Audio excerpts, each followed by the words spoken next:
التحيات لله.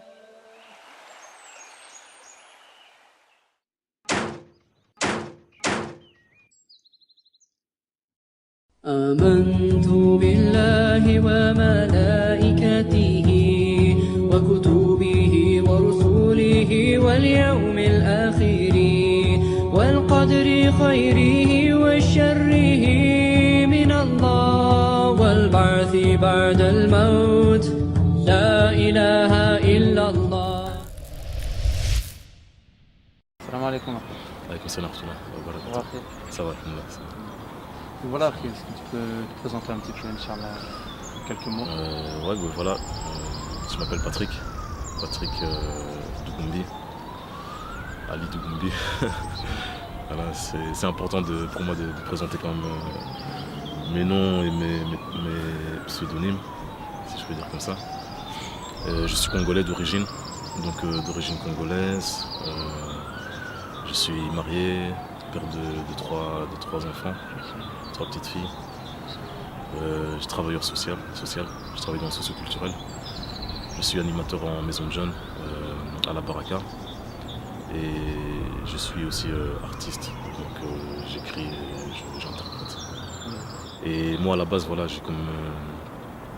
comme je suis né d'un père musulman et d'une mère chrétienne, donc j'ai vraiment reçu l'éducation à la base, une éducation chrétienne. Donc j'ai vraiment suivi ma mère comme tout enfant qui suit sa mère. Donc j'ai suivi l'éducation chrétienne. J'étais à l'église catholique d'abord au départ parce que ma mère était catholique. Donc j'ai reçu la communion, le baptême dans le catholicisme. Et puis ma mère est devenue protestante, donc a changé un peu de branche, je veux dire, dans le christianisme. Donc elle est devenue protestante et donc je suivis aussi ma mère. Tu étais assez pratiquant en fait, déjà petit, tu étais déjà assez pratiquant. J'étais assez pratiquant. Ouais. Pour moi, la première éducation que j'ai reçue justement de la croyance, de la foi, c'est cette éducation que ma mère m'a donnée. Donc c'est le premier lien par le biais de ma mère. Moi j'estime que par le biais de ma mère, donc par l'éducation qu'elle m'a donnée, Dieu s'est déjà manifesté à travers cette éducation-là. Donc d'avoir ce lien avec le Créateur, voilà, savoir que quelqu'un t'a créé, que tu n'es pas ici pour rien, que tu n'es pas sur terre pour rien, que tu dois avoir un comportement, une attitude qui aura des répercussions dans une vie après la mort. Donc tout ça, voilà, cette éducation, je l'ai reçue de ma mère. Et cette croyance, pour moi, je l'ai reçue à travers ma mère, par le biais de ma mère. Donc voilà, je ne néglige pas cette éducation. Suite à ça, voilà, en grandissant, voilà, quand j'arrive à l'adolescence, 14-15 ans, je commence je vais dire un peu à dévier, entre guillemets, à délaisser un peu l'éducation, le christianisme, la pratique. Donc aller tous les jours à l'église, tous les dimanches plutôt à l'église. Je commençais à trouver des excuses, des moyens pour esquiver ça. Et voilà, tout doucement, je commençais à m'éloigner du christianisme. Et puis ça me rapprochait de mes amis, de mon cercle d'amis. Donc voilà, on commençait à faire d'autres occupations, d'autres centres d'intérêt que les jeunes ont, que les adolescents ont, qui ne sont pas nécessairement des centres d'intérêt qui t'édifient ou qui t'élèvent dans ton éducation, ou plutôt qui ont des répercussions mauvaises répercussions.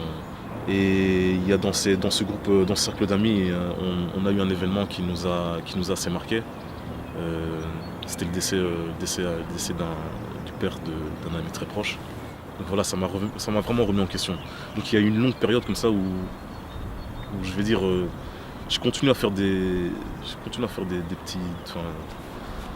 petites bêtises comme ça, on va dire ça comme ça. Je continue à faire des bêtises durant la journée. Et le soir, quand je rentrais chez moi, intérieurement, je demandais à Dieu de changer ma vie parce que je savais bien que c'était pas la ligne de conduite que je devais adopter. Et donc on discutait souvent avec mes amis sur l'islam, sur le christianisme.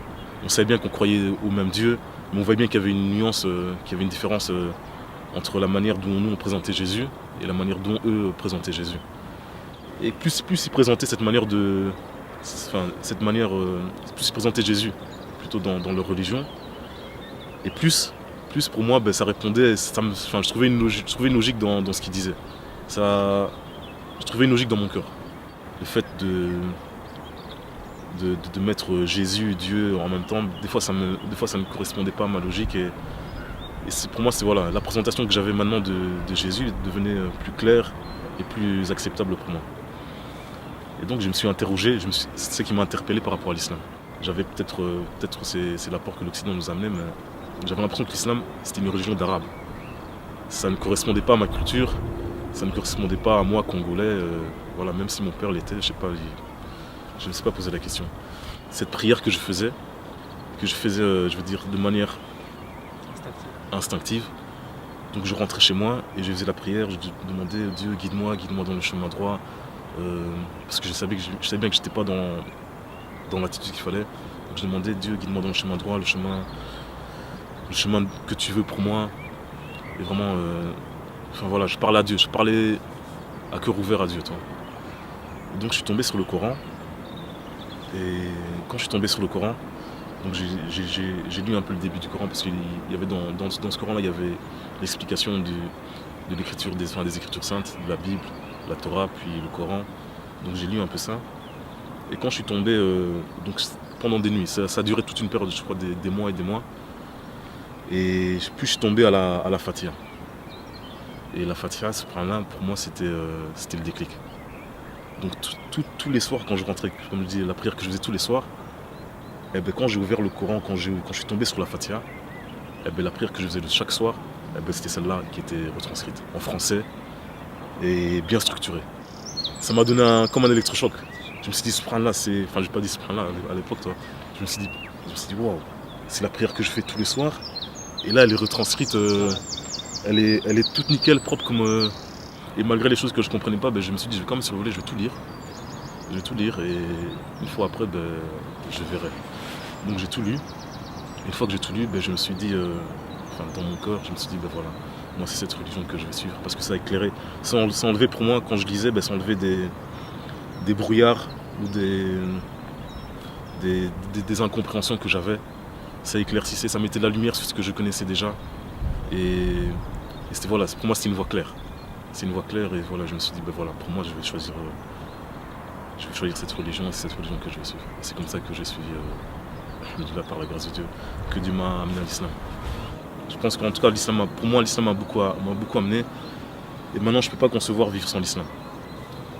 Par la grâce de Dieu, je ne peux pas concevoir sans l'islam parce que c'est la vie. C'est la vie, c'est tout. C'est tout.